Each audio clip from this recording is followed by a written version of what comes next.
How to create Discord channel. In this video, I'll show you step by step on how to create Discord channel on mobile.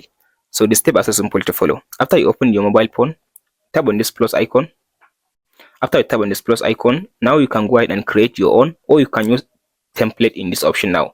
So let's say I'll just go ahead and create my own, or I'll just use the template. It's even easier to use the template.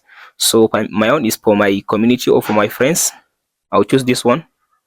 So for my friends, and you can give it a name in this option. After you give it a name, then you can tap on this option now to select a profile picture. After you select your profile picture, from there you can tap on this create server button.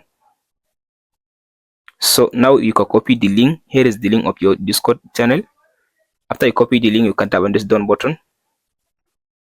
So now if you want, here is now my Discord channel. If you tap on this back arrow, so now here is the Discord channel. If I tap on it like this. If you found this video helpful, be sure to like and subscribe.